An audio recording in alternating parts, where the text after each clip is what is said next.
Let us offer our consecration to the Lord. Lord, we offer up to you this day, especially as we reach the middle of this 32nd week of ordinary time, and we look forward to the powerful day that we celebrate every day where your grace is guiding us and leading us. Let us always be open to that grace that we may serve others and that we may glorify your name. And help us to serve you in ways that lead us to teach people your faith, to teach people your truth, and to lead people to come to know the greatness that you offer them in salvation. And we ask this through Christ our Lord.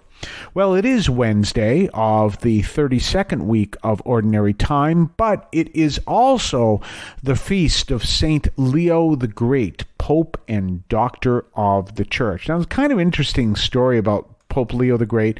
First of all, he's known, obviously, as a great, wise pope who obviously led us to understand our faith in special ways, especially because it was under him that you had the Council of Chalcedon. And the important things of the Council of Chalcedon was that, in fact, it was there that it was firmly decided the nature of God. Now, we're talking around the middle of the 5th century, obviously AD, and he is Pope Leo the First. He's called Pope Leo the Great, just as some people today call St. John Paul II, St. John Paul the Great. We understand that, of course, this is in the 5th century.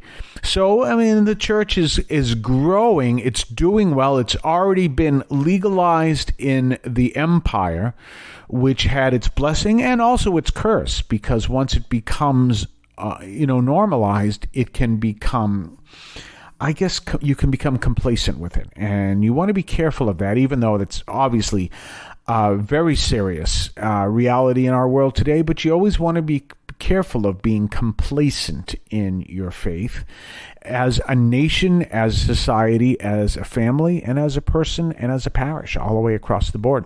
But one of the things that we learn is that this was also the time of none other than Attila the Hun.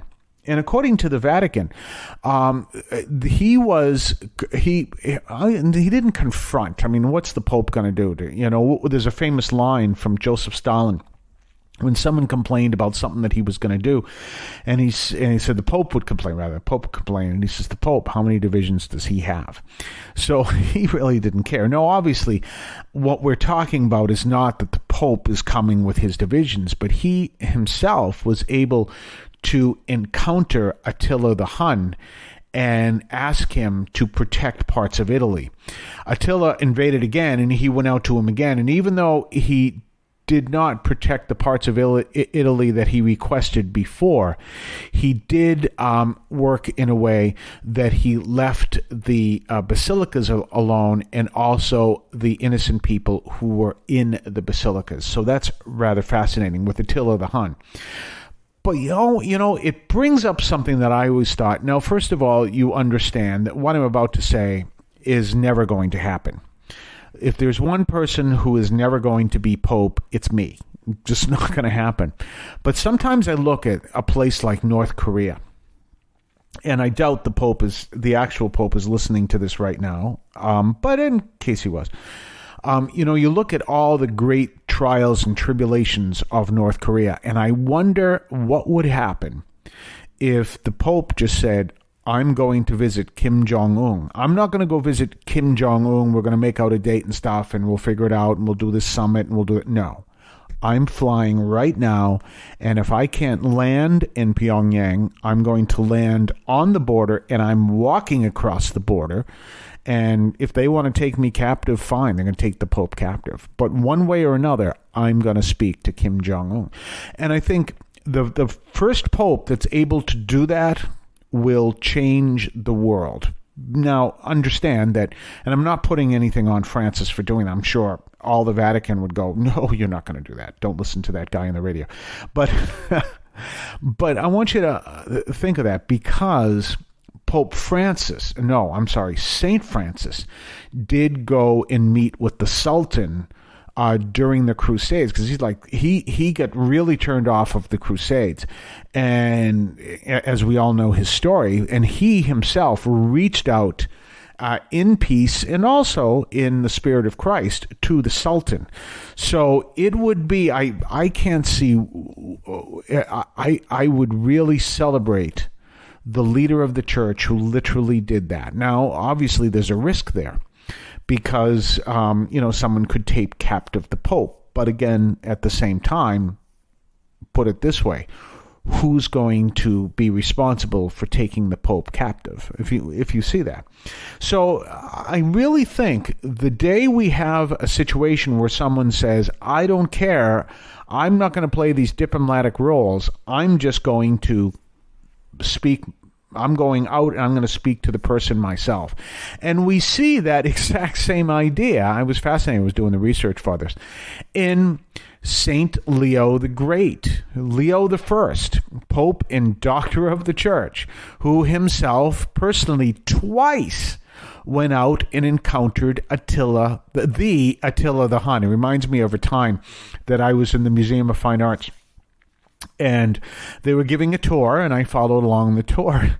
And the tour guide said, I don't know if you're aware of this, but there is a mosaic lion in the Middle East section, the ancient Middle East section in the Museum of Fine Arts. And that ancient lion goes back to ancient Babylon. So the guide said, this goes back to King Nebuchadnezzar, who is in the book of Daniel, in case you didn't know. And King Nebuchadnezzar was the king who was from Babylon and captured Judah during the Babylonian exile. So he's pretty well known. So anyway, she said, this goes back to King Nebuchadnezzar. And I instinctively said, you mean the King Nebuchadnezzar, like it's a common name and like there were 15 of them. No, it was King Nebuchadnezzar. Well, it's the same thing. He went out to visit Attila the Hun, not just any Attila, and not just any Attila the Hun. He went to visit the Attila the Hun.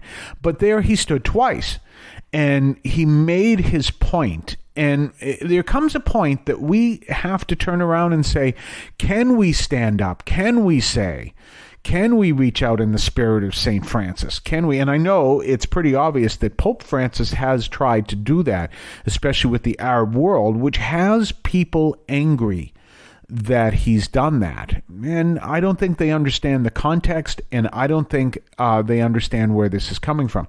I remember when Pope Francis was named Pope, one of the things they looked at, these are the reporters from the news agencies, which doesn't necessarily mean I'm going to hang on their every word, and by the way, I don't, but these were the secular news agencies.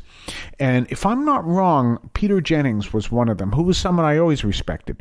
But they always said, we want to know the name he picks, because that speaks a lot.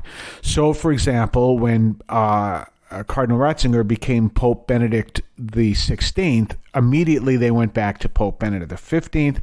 What does this mean? And it's a continuity of his ideas, and it's making a statement. And, none of that may have been true, or all of it may have been true. This is their working with their contacts in the Vatican, what they think and everything else.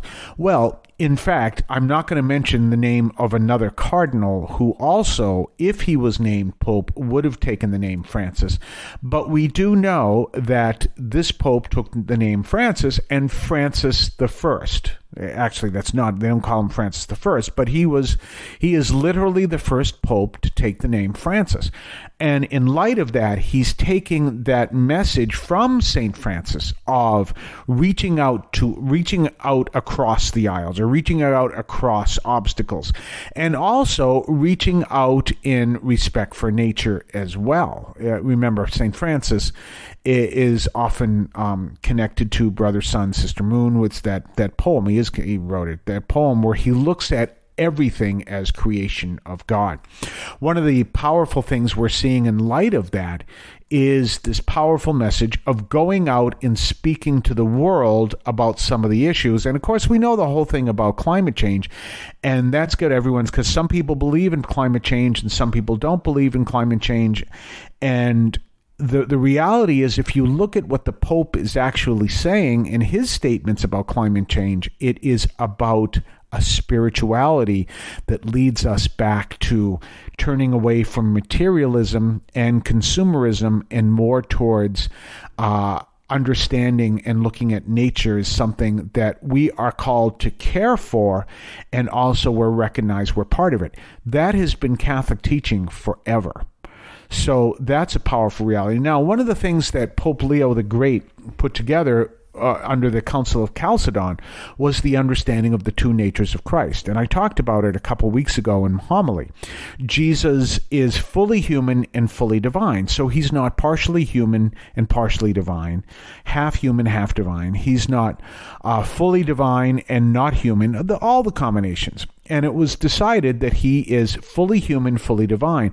But as you heard in my homily several weeks ago, his human nature is subservient to his divine nature. So through his human nature, he is obedient to the Father. From his human nature, he's obedient to the Father through his divine nature.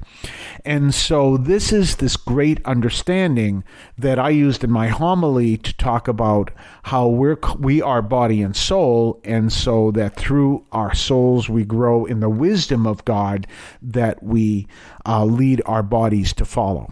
I guess best way to put it. I don't forget exactly how I put it a few weeks ago. But you see that. So that also happened under Pope Leo the Great. That definition of who is God, who is Jesus Christ, fully human, fully divine. So we got some powerful things that we can look at, not only with the papacy, not only with Pope Leo I going out to meet Attila the Hun, not any other Attila the Hun, the Attila the Hun, and also talked a little bit about Pope Francis, all of which is in light of this. And now I said on Monday that this was going to be an interesting week, and certainly it has. Not only do we have some kind of either memorial or feast every day of this week except for Monday, but they also bring us to deeper conversations and deeper understanding, starting with yesterday, a building, the Archbasilica, the Lateran Archbasilica. In any case, we will be back tomorrow. If what you heard here touched your heart, remember, you can also hear the archives of the show over at CatholicAudiomedia.com, and we encourage you to let people know that. Share either WEZE, midnight and 3 o'clock in the morning, or you can also hear us at CatholicAudiomedia.com, and you can interact with the show. You can even call us. You can leave a message, and you can interact.